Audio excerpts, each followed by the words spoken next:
Well, it is now time for the love offering. Because we have been to church. Because that's what it's all about. We have been to church. This is what it's about. When we come together in community, when we come together, not as, we like to say in unity circles, that we come together as like-minded individuals. That we come together, but you know what? We're not always like-minded. No. We have different minds about some things. But what can happen when we come together with our different minds is that we can build a bridge with open hearts. We can build a bridge with loving kindness. We can build a bridge by not holding anybody outside of that circle of loving kindness. That is what church is all about. That is what spiritual community is all about. And we are created for community. We are, right?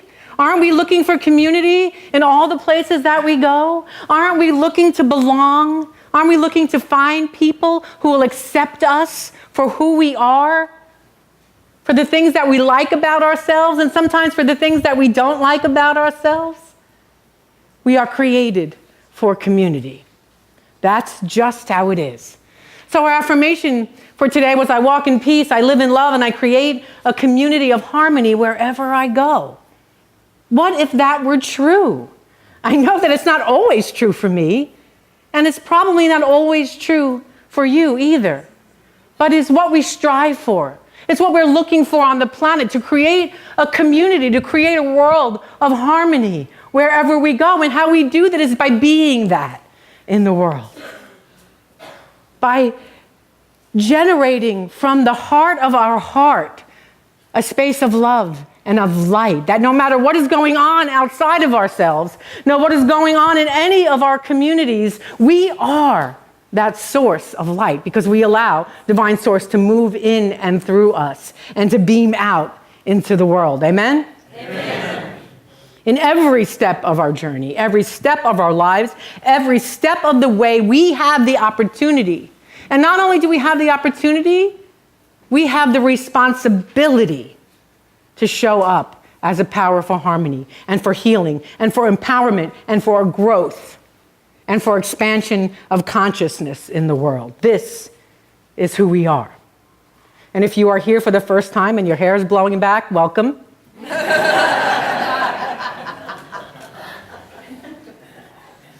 Marianne Williamson wrote a book many years ago called Return to Love. It was one of the first spiritual books I ever read, and I didn't even know about Marianne Williamson really, or about that she was all about A Course in Miracles. And I remember it having a big impact on me. And in it, she wrote, "In every community, there is work to be done. In every nation, there are wounds to heal. And in every heart, there is the power to do it." Every heart, in every heart, there is the power to do it, because the power of the infinite divine is what we stand on. It is within us. It is with all around us. It is behind us. It is above us. We swim in the infinite power of the divine. And the infinite power of the divine says yes to anything we tell it. It's a teaching story about a linguistics professor. And he's teaching before a class, and he's talking about negatives. And he says, in English, 2 negatives make a positive. In other languages, like, say, Russians, 2 negatives still make a negative. And he says there's no language where 2 positives make a negative. And then there's a voice pipes up from the back of the room that says, "Yeah, right."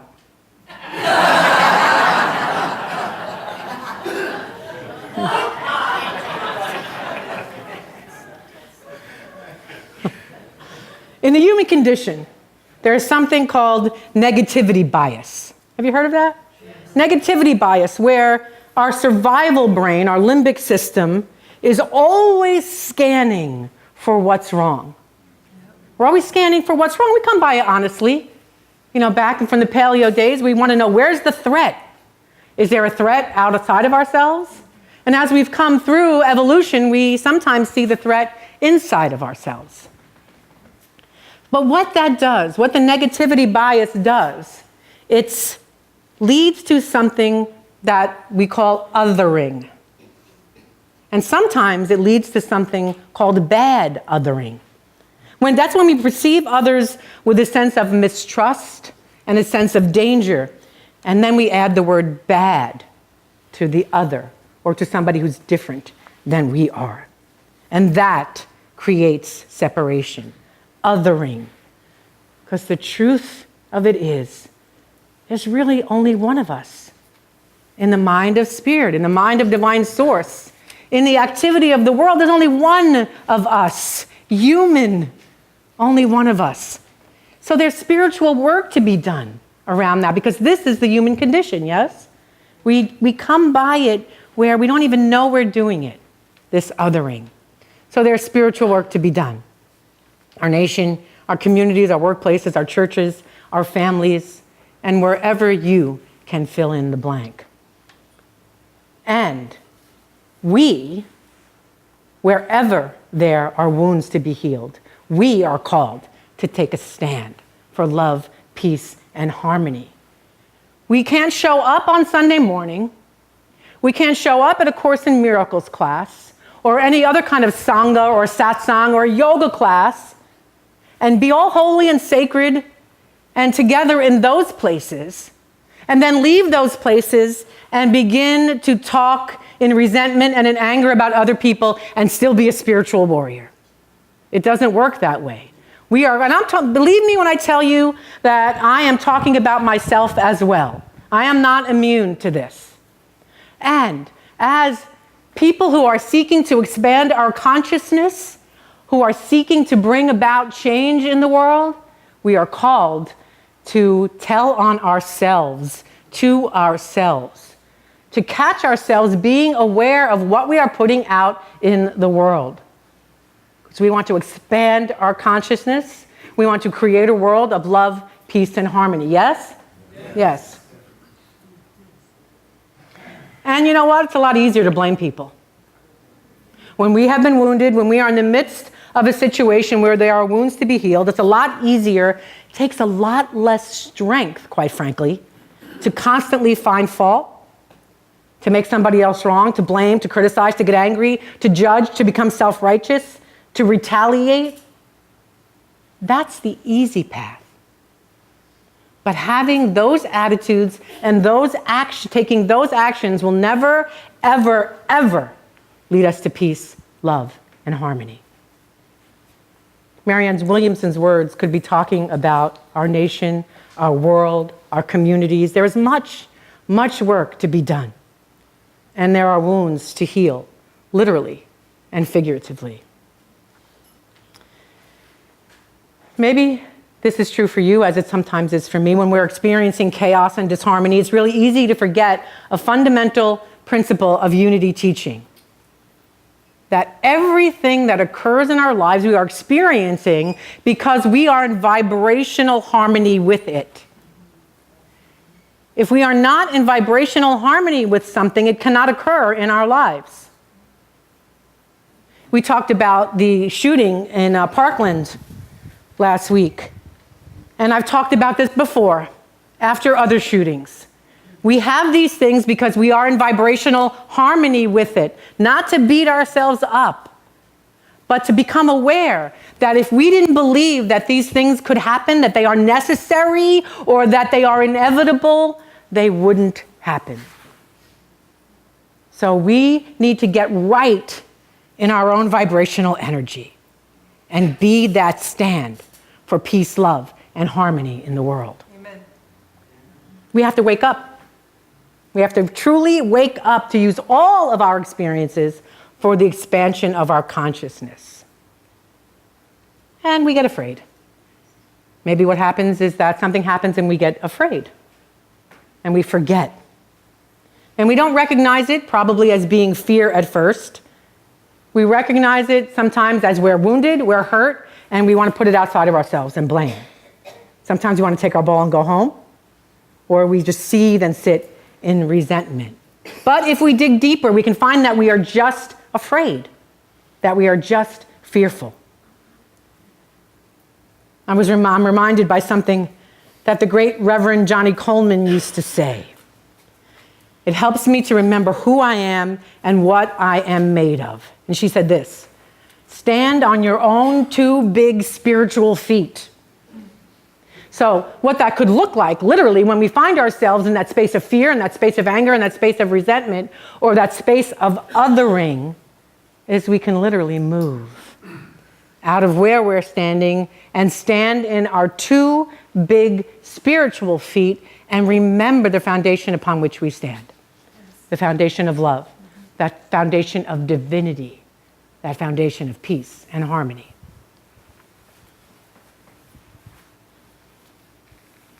I came across an interview recently with the great Joan Borisenko. And in that interview, she said this. Now, this was a while ago. This was several years ago. She said, we are at a place right now in the evolution of our global community where there is much polarization. Yet, we know from chaos theory that a jump to a higher order can only occur after a period of chaos, when things as we know them break down. We're at that point. What we also know, she writes, about times of chaos is that it doesn't take a lot to tip the balance. A relative minority of awakening people will do it. A relative minority. We may be seeing that out of the teens in Parkland. A relative minority of awakening people. She quotes a Dutch cultural historian and philosopher who studies the longevity of world religions.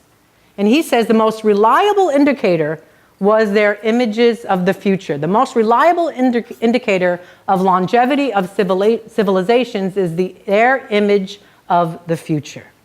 These images become a self-fulfilling prophecy. Last week, our congregational song was Our Thoughts, Our Prayers. And we sang about, take charge of what you're saying. Seek a higher consciousness, a place of peacefulness. Our thoughts are powerful. Our words are powerful. So Joan Borisenko finishes in this interview. She says, what we need are points of light, and we are beginning to see more and more of them across the globe. When we have enough positive images of the future and enough people willing to cooperate in bringing forth a more positive future, this is what will shift the world. This is still true. Now, we haven't gotten there, and it's still true. We have work to do. And we don't have the luxury of quitting. We don't have the luxury of picking up our ball and going home. We are the ones that we rely on to do this work. I want to be part of that, don't you? Yes. When there's enough of us making that, having those thoughts, doing that work, propelling ourselves into action, that's when we will evolve into that next level beyond chaos. And one of the greatest ways we can do that, one of the best ways we can do that is get the heck out of the way of God. To get out of the way. Ralph Waldo Emerson said it like this: get my bloated nothingness out of the way of the divine circuits. Get my bloated nothingness out of the way of the divine circuits. That doesn't sound so very pleasant to me.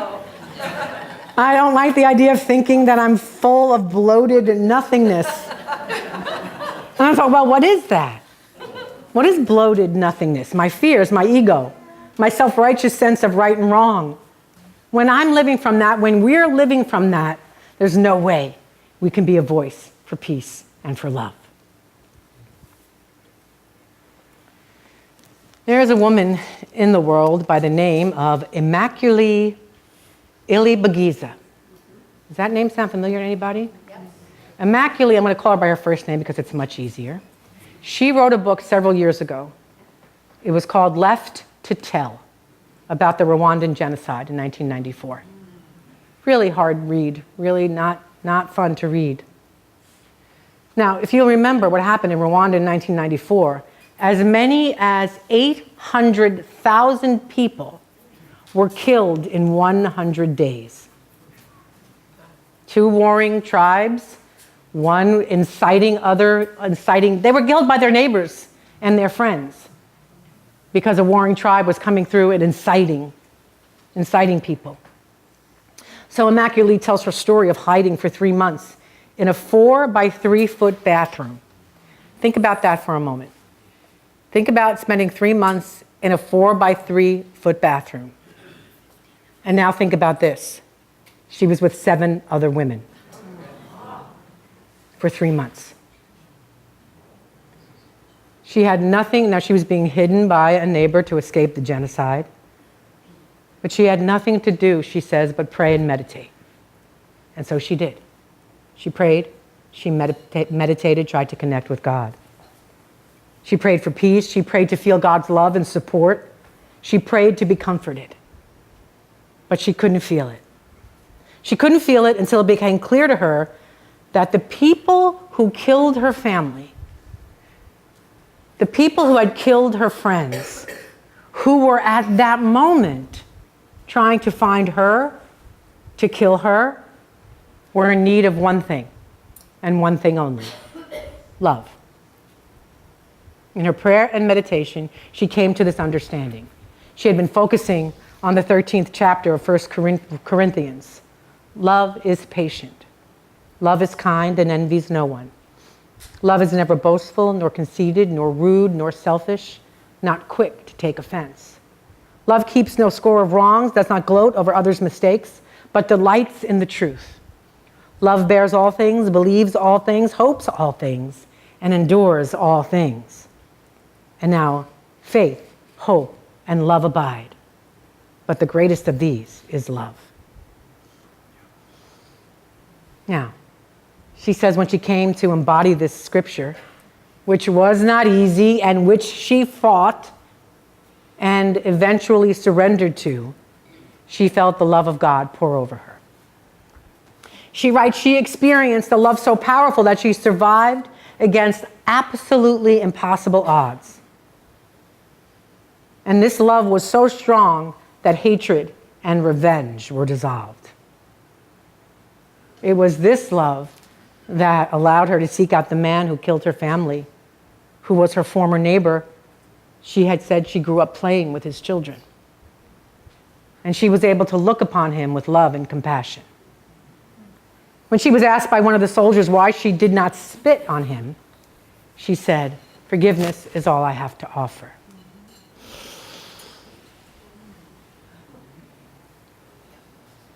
Now, that takes spiritual strength, spiritual power. What that takes is knowing who she is at depth, knowing that she is made of light and love. She's a concrete example of what New Thought teacher and author Emmett Fox once wrote about. There is no difficulty that enough love will not conquer. No disease that enough love will not heal. No door that enough love will not open. No gulf that enough love will not bridge. No wall that enough love will not throw down. No wrong that enough love will not set right. It makes no difference how deeply seated may be the trouble, how helpless the outlook, how muddled the tangle, how great the mistake. A sufficient realization of love will dissolve it all.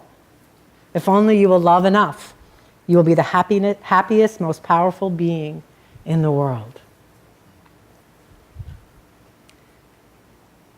In the last lines of Immaculée's book, Left to Tell, she writes, "The love of a single heart can make a world of difference. I believe we can heal Rwanda and our world by healing one heart at a time."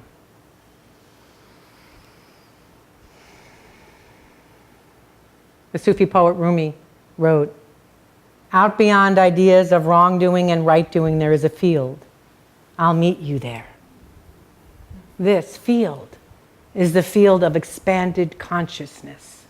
This field is the field of rising above fear, rising above othering. This is the field where we create the life, the family, the community, the nation, the world of harmony, peace, and love. And that's the world I want to live in. How about you? Amen. I'll meet you there.